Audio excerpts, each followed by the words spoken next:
Senhor esteja convosco. Ele está no meio de nós. Proclamação do Evangelho de Jesus Cristo segundo Mateus. Glória a vós, Senhor. Naquele tempo, quando Jesus chegou à outra margem do lago, na região dos Gadarenos, vieram ao seu encontro dois homens, possuídos pelo demônio, saindo dos túmulos. Eram tão violentos que ninguém podia passar por aquele caminho. Eles então gritaram: "O que tens a ver conosco, Filho de Deus? Tu viestes aqui para nos atormentar antes do tempo?" Ora, a certa distância deles estava pastando uma grande manada de porcos. Os demônios suplicavam-lhes: "Se nos expulsas, manda-nos para a manada de porcos." Jesus disse: "Ide." Os demônios saíram e foram para os porcos. E logo toda a manada atirou-se monte abaixo, para dentro do mar, afogando-se nas águas. Os homens que guardavam os porcos fugiram, e indo até a cidade contaram tudo, inclusive o caso dos possuídos pelo demônio. Então a cidade toda saiu ao encontro de Jesus. Quando o viram, pediram-lhe que se retirasse da região deles. Palavra da salvação. Glória a vós, Senhor.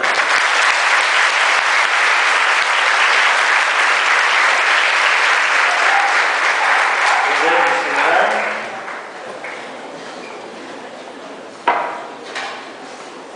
Primeira leitura, profeta Amós. Amós é um profeta que briga pelo restabelecimento, ou seja, ele luta pela recuperação da tradição do templo. Ele pede que o culto não seja algo externo, algo que a pessoa cumpre mecanicamente. Ele quer que as celebrações do templo voltem a expressar a vida, o amor de Deus para com o povo e do povo para com Deus. Infelizmente, no tempo de Amós, os sacerdotes haviam se tornado verdadeiros profissionais da fé. Além de não levar o culto a ter uma dimensão de encontro com Deus, ainda faziam dele um meio de agalhar, de conseguir lucro indevido. Imagine uma igreja, um templo, aonde ao invés de você entrar, se sentir acolhido, sentir-se amado, você entra ali e a pessoa começa a descarregar em cima de você só coisas negativas. Coisas do tipo que o pecador vai para o inferno. Você, enquanto pecador, é filho do demônio. Se você não pagar a penitência, se você não pagar pelo seu crime, você será condenado a uma eternidade de tormento. Isso hoje nos assusta. Imagine há 2.000, 3.000 anos atrás, como esse discurso faria com que a pessoa entrasse num desespero emocional. Hoje, ao que somos esclarecidos e temos um contato maior com Deus, ainda somos vítimas de espertalhões que fazem com que as pessoas tenham medo de Deus e com isso comprem a sua graça, a sua misericórdia. Imagina isso com uma mentalidade arcaica, uma mentalidade mais simples. E Amós cobra que os sacerdotes vivam plenamente o culto religioso. E ele diz: como que Deus pode ficar contente se há exploração? De que vale o sangue de cordeiros ou a carne de touros que é oferecida, se isso não provoca uma ligação? Queridos irmãos e irmãs, a palavra religião vem do latim religare. Significa ligar novamente, porque alguma coisa interrompeu o fluxo, a corrente que existia entre o homem e o divino. E isto se chama pecado.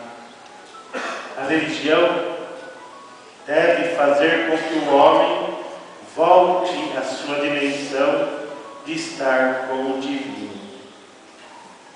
Essa primeira leitura que hoje cobra de cada um de nós, não gestos exteriores, mas sim para cada um de nós cobra uma religação espiritual com o divino. A leitura do Evangelho nos mostra dois homens que estão em uma situação de miséria. Possuídos pelo demônio, eles vivem num cemitério. O que tem no cemitério? Morto. O que é o morto? Um cadáver, carne morta, putrificada. O que você vê num cemitério? Desolação. Você já notou que os nossos cemitérios, o cemitério em geral, ele nunca tem assim uma arborização natural? É sempre aquela coisa sombria, aquela coisa macabra que assusta, que dá medo. Imagina um cemitério, você morar num cemitério. À noite você olha naqueles túmulos e de repente você vê levantando dos túmulos aquele chamado fogo fato, aquela bola de fogo que sai da decomposição do corpo humano, dos gases que se levantam. E aquilo, quando entra em contato com o ar, explode em uma grande bola de fogo. E a turma fala: olha a alma da pessoa saindo. As almas penadas que nós vemos no cemitério, ela é nada mais do que isso. A decomposição do corpo humano, que libera gases, e esse gás ele sai, e quando ele entra em contato com o oxigênio do lado de fora, ele entra em combustão, chamado fogo fato. E ele era muito comum quando você enterrava em túmulos que a terra ia direto no caixão. Era por isso que quando o pessoal passava pelo cemitério, era obrigado a passar por perto do cemitério, via aquelas bolas de fogo subindo e ficava com medo que era alma penada. Gente, isso daí é só para vocês terem uma ideia do que é um cemitério. Um lugar de podridão, de coisa nojenta, aquele cheiro, aquela coisa que desanima, aquela desilusão. E dois homens moravam naquela situação, excluídos da sociedade, viviam à margem, viviam onde não tem vida. Olha que desespero. O ser humano é criado para vida. O ser humano é dotado de inteligência para viver entre os homens e ser sociável. Como é que você vai ser sociável com o defunto? Você vai bater no túmulo do outro: me presta uma xícara de café aí, uma xícara de açúcar? Me presta esse 50 que minha conta de energia venceu? Gente, o cemitério é um lugar onde não há expectativa de vida, porque ali está o morto. Para nós cristãos, o cemitério é um lugar onde enterramos o corpo e aguardamos a nossa ressurreição. O cemitério para nós não é um lugar final, mas é onde o nosso corpo está plantado para, no momento em que Cristo vier na parousia, ou seja, a segunda vinda, toquem-se as trombetas e todos se levantarão. Para nós o cemitério é isso. A nossa fé nos faz ver dessa maneira. Mas na época de Jesus não. Cemitério é um lugar malditos e possuídos pelo demônio. E aqueles dois homens vão ao encontro de Jesus. Normalmente, algumas pessoas, quando vêm ao encontro do padre, que estão com algum problema muito grave, normalmente elas vêm armadas.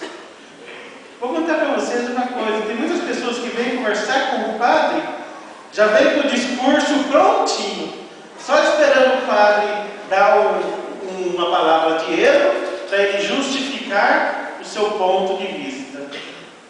E aqueles dois foram ao encontro de Jesus. O que queres de nós, filho do Deus vivo? Por que chegou aqui antes da hora? Até que eles tinham consciência de que Jesus iria voltar para ressuscitar os mortos. O Senhor veio antes, o que o Senhor quer com a gente?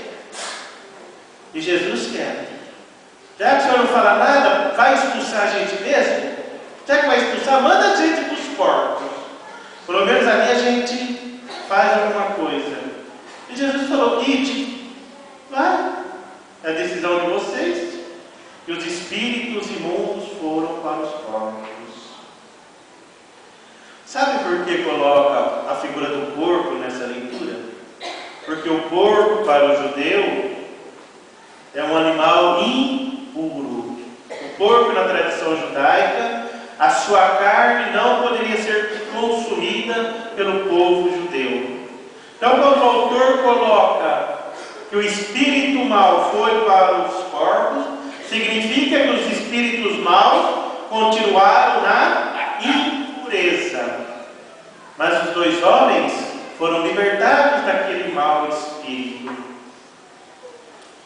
Mas quando a gente faz uma coisa boa, infelizmente as pessoas não reconhecem. Quando a gente promove a vida do outro, quando a gente acolhe aquele que ninguém quer, vem as pessoas dizer que nós estamos errados. Quantas e quantas vezes na nossa igreja o padre, a comunidade acolhe uma pessoa que é pecadora e que ninguém quer ficar do lado dela, a gente acolhe, e alguns irmãos vêm falar: poxa, mas essa pessoa na igreja é semelhante àquele povo ali, ó. Nós não queremos o senhor aqui, passa adiante, vai embora. Gente, você quer destruir a pessoa? Impeça dela entrar na igreja. Você quer que uma pessoa faça a mesma coisa que aquele jovem no sábado? Vire as costas quando ela pede para que você a escute. Você quer acabar o seu matrimônio? Quando a sua esposa, quando o seu marido for conversar com você, vire as costas para ele. Você vai ver o que vai acontecer na tua vida familiar. Você tem filhos? Quer ver o seu filho viciado em drogas? É só você esperar a hora que chega em casa, ele fala: pai, não tenho tempo para você, desculpa. Foi o que aquele povo fez. Virou as costas para Jesus. E nós muitas vezes somos assim.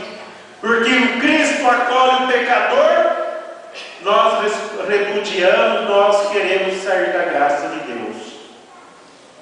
Ele acolhe qualquer um, para que eu vou ficar aí? Ficar no meio de pecador?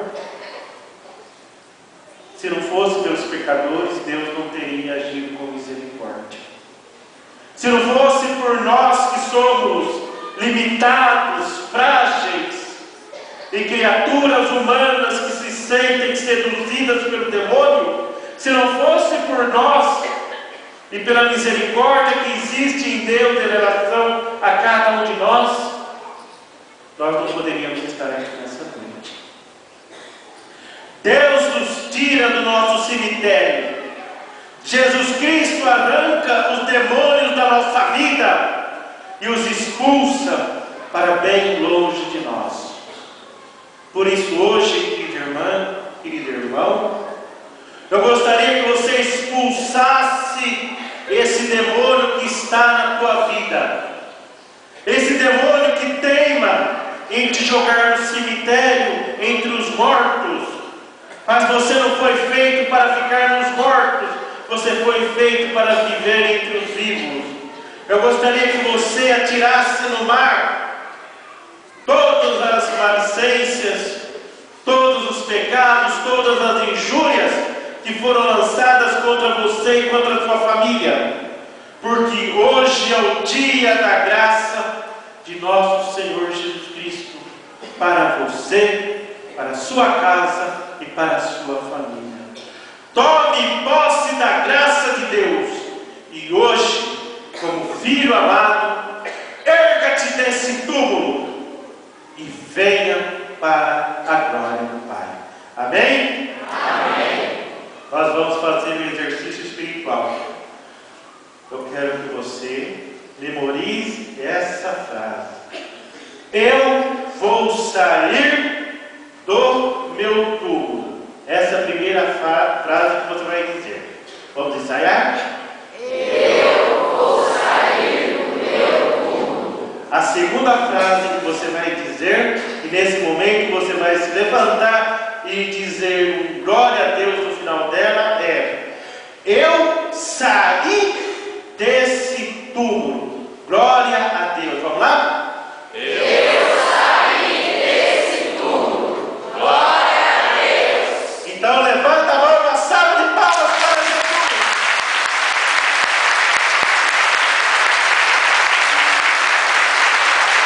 Vem, Senhor Jesus, cura, liberta e purifica a nossa vida. Louvado seja nosso Senhor Jesus Cristo. Para sempre seja louvado. Recebe